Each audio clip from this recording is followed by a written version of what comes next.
মুক্ত পাখির মতো উঠতে ঘুরে বেড়াতে কার না ভালো লাগে বলেন। সেজন্য একটু ঘুরতে যাচ্ছি, ভাবছি আপনাদেরকেও সাথে নিয়ে ঘুরি। ও থুকো, সাথে তো নিতে পারবো না, ভাবছি আপনাদের সাথে একটু শেয়ার করি। আসসালামু আলাইকুম, সবাই কেমন আছে? বাড়ি থেকে বেশি একটা বের হওয়া হয় না আসলে, এই জন্য আজকে একটু হাঁটতে বের হচ্ছি। তো ভাবছি আপনাদের সাথে একটু শেয়ার করি, কিছু প্রাকৃতিক দৃশ্য দেখাই। গ্রামের প্রাকৃতিক দৃশ্যগুলো দেখানোর জন্য একটু দূরে যেতে হবে, বিলের মধ্যে।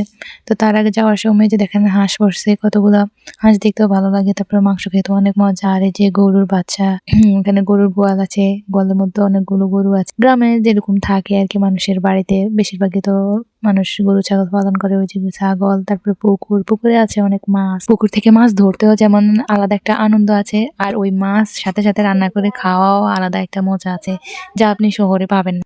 শহরে তো হচ্ছে বরফের মাছ কিনে খাওয়া হয়, তাজা মাছ ওরকম পায় না। যারা শহর থেকে আসে তারা গ্রামের এই জিনিসগুলাই বেশি পছন্দ করে।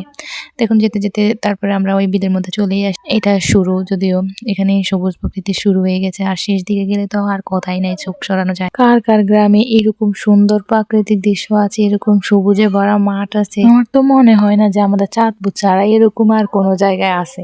যদি থাকে তাহলে একটু বলে যাবেন কমেন্টে অবশ্যই। জেলা আমাদের চাঁদপুর, চাঁদপুর মানেই চাঁদের শহর।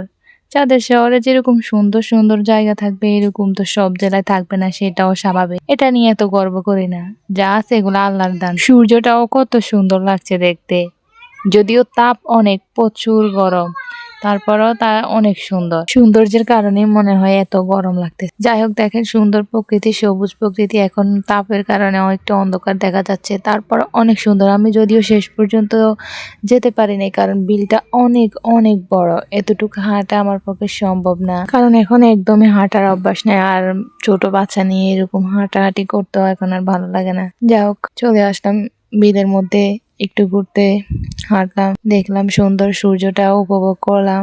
দৃশ্যটা অনেক সুন্দর ছিল বলার বাইরে। এইদিকে সূর্যটা তার রূপের আগুনে জ্বালায় পুরো শেষ করতেছে আমাদেরকে।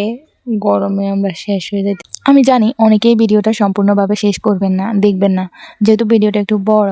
কিন্তু দেখেন, যারা অশ্লীল ভিডিও বানায় তাদেরকে দেখতে আপনাদের ভালোই লাগে, তাদেরকে নিয়ে শুধু শুধু সমালোচনা করে তাদের ভাইরাল করে দেন, যার কারণে তারা আরও ওরকম ভিডিও বানানোর জন্য অনুপ্রাণিত হয়। তাদেরকে দেখে অন্যরাও অনুপ্রাণিত হয় যে ওইরকম ভিডিও বানালে তাড়াতাড়ি ভাইরাল হওয়া যাবে, ডলার কামানো যাবে। কিন্তু যারা সাধারণ বিষয় নিয়ে কাজ করে বা নিজেদেরকে আড়াল রাখে, তাদেরকে একটু সাপোর্ট দিলেই তো তারা যদি সফলতা পায়, তাহলে অন্য 10 জনও ভাববে যে ও যদি নিজেকে আড়াল করে সফল হতে পারে তাহলে আমিও তো পারবো, ও এরকম সাপোর্ট পাইলে আমিও পাবো। যা হোক, আর বেশি কিছু বলবো না, তাহলে আবার আপনারা রাগ করবেন। দেখেন সুন্দর প্রকৃতি দেখানোর জন্য নিয়ে আসতেছে, এই প্রকৃতি দেখাইতেছি। দূরে খেজুর গাছটা কত সুন্দর লাগতেছে এখান থেকে। এই যে মাঠের মাঝখানে একটা খেজুর গাছ দাঁড়িয়ে আছে, একটা তাল গাছ, মানে এই দৃশ্যগুলোই অনেক সুন্দর লাগে। একটা রাস্তা কয়দিকে গেছে, ওইখানেও খেজুর গাছ আছে, এইদিকেও খেজুর গাছ, ওই দূরে অনেকগুলা তাল গাছ। আমি তো চাঁদপুর থেকে ভিডিওটা করলাম, তো কে কে কোন জায়গা থেকে সম্পূর্ণ ভিডিওটা দেখছেন অবশ্যই বলবেন কমেন্টে। আমি আপনাদের পরিবারে গিয়েও দেখে আসবো, আর আমি যার ভিডিও দেখি সম্পূর্ণ দেখে তারপরে কমেন্ট করি। এটা কিন্তু সবাই বুঝে যায়, অ্যালগরিদমও বুঝে যে আপনি ভিডিওটা দেখে কমেন্ট করছেন নাকি না দেখে কমেন্ট করছেন। যত বড় ভিডিও হোক আপনার দেখে কমেন্ট করা উচিত। ধন্যবাদ সবাইকে, আসসালামু আলাইকুম।